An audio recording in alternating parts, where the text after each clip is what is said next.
Can Nigeria ever create an IT ecosystem like the Silicon Valley? It's happening. It's happening. You How? need to look at Yaba and what's going on in Yaba. And the beauty, again, of this is pure organically done within the private sector. So what strategies have you put in place in developing that IT ecosystem here in Nigeria? So, again, we have a council, we set up a council, the Technology Advisory Council, which have members from across the IT ecosystem, also have a mentoring part, because what is also important is not just the technical skills, you also need the soft skills, the mentoring. So the idea is to formulate the strategy and really get it going. We had a first meet. That also includes the creative sector. So to my point earlier on, those sectors are converging. There's a whole convergence going on. One needs the other. So the idea is now come up with a bigger strategy on how do we take this forward. I think the beauty is the private sector is making a lot happen, and we are to ease the pain that they have. Some time ago, about 4 weeks, we visited Vibranium Valley, coined after the Black Panther. They've set up what is going to be a living, work, and play environment that allows for collaboration. Basically, because that's also some of the new ways of ensuring that you make the most of your environment. So you have collaboration whereby people share ideas, you build a solution that is leveraged by somebody else. That collaboration bets this big. There's no reason why, looking 10 years from now, we don't have a Nigerian company that's $1 billion. There's no reason why not. This is the time, I said to you, the fourth industrial revolution is our revolution. We have to take it and run with it. Nigeria has to, let's just focus on Africa as a start. I mean, the size of Africa is bigger than the US. Okay, we have Computer Village here. What is the government doing to develop that? I mean, those guys there seem to be doing quite a lot. What is the plan towards developing that Computer Village? So I don't think it's a case of so much developing it. I think it's a case of we must play to our competitive advantage.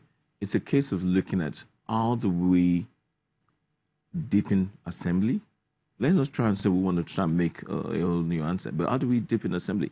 How do we allow policies to support where people are able to offer? Because part of the challenge today to take advantage of the old technology, digital technology, is handsets, devices. How do we look at ways and means to offer devices on a very low cost, whereby there's a market and the demand, we create that demand? That's where we want to play. Without a shadow of a doubt, I know enough Nigerians that will be able to invest in that and put the assembly in Nigeria. Those are the conversations that we're having now and seeing how best we take that forward. The device space, the tablet space, it's a very mobile world that we're moving into. The market is here. We want to see and ensure that we support the willing investors in this. Okay, there's this issue of data gathering. Data gathering seems to be, Nigeria doesn't really, it's not really good in terms of data gathering. What is the government doing in this regard? It's a very good question, actually, yes. I mean, what we must do as part of, again, what must government do in terms of enabling this environment is ensure that this data is available. So if you look, for example, at the National Identity Program, there were IDs in silos across the different aspects, but what we've done so far is actually agreed a strategy for harmonization that's been adopted by all the stakeholders. We're in that project already implementing, and what you will find at the end of the day when we finish, this will run about a 2-year period, is every Nigerian will be issued a digital ID system. I believe today you actually, for those that have already done it, we moved from about 5 million to about 31 million today. There's some further work that's ongoing. We'll have a digital ID that allows you to be authenticated across board. And what this also helps is around the financial inclusion. This opens up opportunities for people with very minimum KYC to have access to finance, to be able to do transactions. I spoke earlier on around offering devices on credit. Once we get the data in place, you have the devices. People can look at your credit history and be able to offer you credits, which is key. To drive our economy, there must be credit. Credit is extremely key. But credit is only based on data.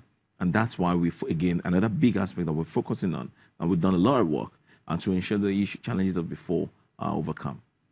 Okay. Now, of course, you did mention that the major reason for the Vice President's visit to the Silicon Valley was to attract investment. Now, in attracting investment, there should be some incentives for the investor. You're talking about regulation, you talk about protecting intellectual property.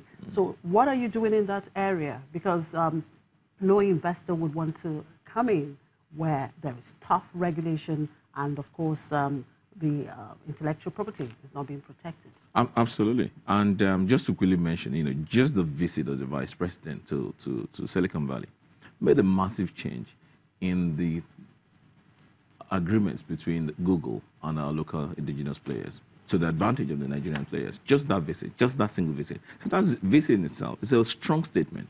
It's a strong statement to say, we want to work with you. We are going on this journey. We want you to partner us.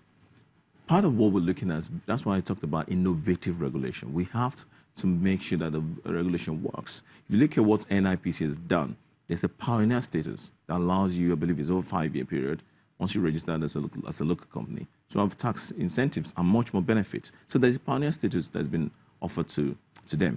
One, again, we're looking the issue around data hosting. Some of the challenges where we had Google hosting the data in Ghana, having an AI system, data center in Ghana. Well, Nigeria's got 200 million plus Nigerians here. So we're looking at that regulation to ensure that it fits. We're working today with Facebook in designing the privacy and confidentiality policy, because that is extremely critical. Looking at around the fake news issue, the challenges of privacy. So as we build our data, we want to ensure that, most importantly, Nigeria, we own our own data, because that is critical for us going forward. That's where data analytics, data scientists, opportunities will come up. All right. Thank you very much for your time, Lanre Osibona. Well, I've been speaking to still Lanre Osibona, the Senior Special Assistant to the President on ICT. And it's on that note that we draw the curtain on today's edition of the program. Thank you very much for watching. I'm Chimizi Obi Iwago.